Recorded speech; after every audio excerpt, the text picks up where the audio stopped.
Hey there everybody, welcome back to another episode of Let's Speedrun The Legend of Zelda Link's Awakening. In the last episode we got here to the entrance of the 6th dungeon, and in this episode we will take on the 6th dungeon. Definitely one of the more difficult dungeons in the game. Very confusing if you do it without, conventionally without saving quits. Still difficult using speedrunning tactics. So let's get into it. Start off by jumping. And you want to equip sword and bombs. One of the difficulties in this dungeon is definitely the fact that there are Wizrobes. They can be quite annoying. So here you just drop a bomb here, wait for it to explode. Drop a bomb here, kill the gel for no apparent reason. And here we want to kill these gels. My goodness. Ideally, you'd want to kill them faster than that. That was kind of sloppy. So here, just equip the feather. You can, if you jump on these Goombas, they will give you hearts, and if you're low on health, it can be very useful to get these 3 hearts right here. But anyway, what we want to do here is kill this Moldorm, equip bomb arrows, wait for the Wizrobes, kill them that way. And we want the power bracelet and the sword because we get the level 2 power bracelet right here. We wanna, now we can lift up heavier things like this we couldn't lift up before getting level 2. So this room, swing the sword, immediately just equip bombs, drop a bomb. You want bracelet and feather, wait for that to explode. Grab this one. You can grab those arrows if you want. You really don't need them. There's also a bomb here if you really feel like it. So next, we want to grab the sword. And we come back here. This is a deviation from the any %. Open this. And you get another extra 100 rupees, which is the last rupees we need in the game, and we get a secret seashell. So now we have to throw these horse statues. I like to keep track of how random it is you can to get them both heads up. My best has been first try. My worst, I think, was 13 or something like that. So let's see how I do. 1. Hey, there we go. First try horses. First try horses is very nice. That's ideally what you would want. So next, you're going to want your bombs equipped. And your sword. There is a way to kill these Wizrobes in one cycle. It can take some fun little timing. And I missed it completely.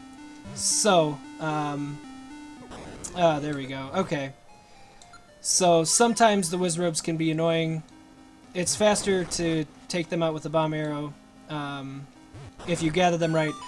That was honestly just pretty much awful. Ideally, you would want to just set the bomb down and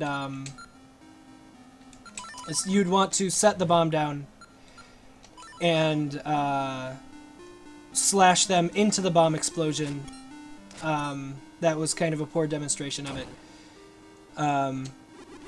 But yeah. That can take a little bit of particular timing. Here you just slash the tiles because it's a little bit faster. And we go back up north, equip bomb arrows. And here, just open that up. You want your bracelet here for the mini-boss, which can be a little bit random. He can go pretty quickly, exactly like that. That was pretty much ideal. Wait for the explosion, and there we go. Now we want to come over here, not do that. You would want to open the door with that, but that was kind of silly of me. So here's another little Wizrobe challenge. Position yourself like this, and kill them both like that. Here, you can pick up those arrows if you want. You really don't need them, but you can. It's there as an option. And here, avoid the Tektites, get the small key, save and quit. My goodness, save and quit.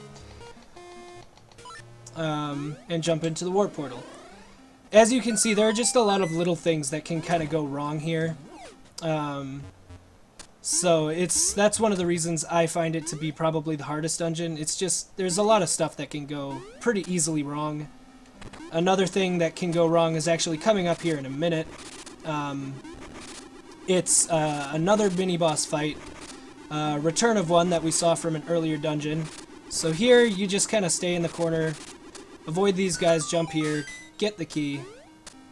You can grab bombs if you really feel like it, you don't really need them. And here we have more horses. So, let's see how I do on this one. Oh, double first try horses, very nice. That is pretty great. So here, we want to equip the boots and the first song, the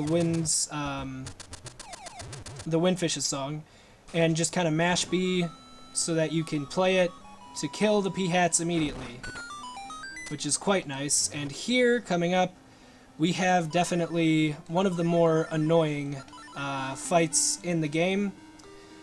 More Dodongos. So, that is like pretty much a perfect spot. Oh, except it trolled me like that. So here you just kind of, oh, not quite. Oh, that's not ideal. Unfortunately, unlike the last time you fought the Dodongos, that, oh my goodness, the knockback on them is really annoying. So, that was pretty bad Dodongo fight, but you get the idea. You just want to kill them as quickly as possible. So here, this chest can actually only be opened by throwing a pot at it. So you throw a pot and save and quit. But yeah, unfortunately you cannot just kill one Dodongo and leave like you could in the second dungeon, or in the third dungeon. You have to kill both of them. So that is rather unfortunate. It would be nice if you could kill both of them. So here, in this room, you want to kind of come down here, jump across the pit, and that's pretty much how you want that room to go.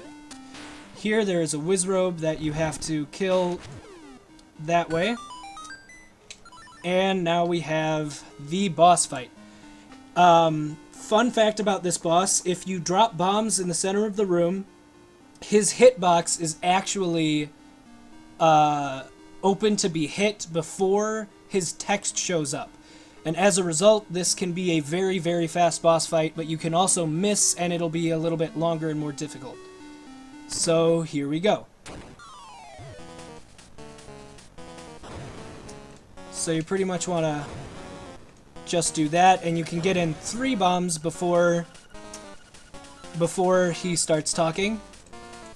And right when that first tile comes up, that's when I try to drop it. And then kind of right like now, drop the next one, and boom, that is the 6th dungeon of Link's Awakening. As you can tell, definitely a lot of things that could have gone better. There's a lot of things in that dungeon that can just go very easily right and very easily wrong. And there's a lot of RNG aspects to it, random number generator, just random aspects that aren't necessarily under your control. Like enemy movement patterns, so on and so forth. So yeah. So that is the 6th dungeon. And in the next episode, we will actually be doing collecting and going to the 8th dungeon, like I said 2 episodes ago, mistakenly.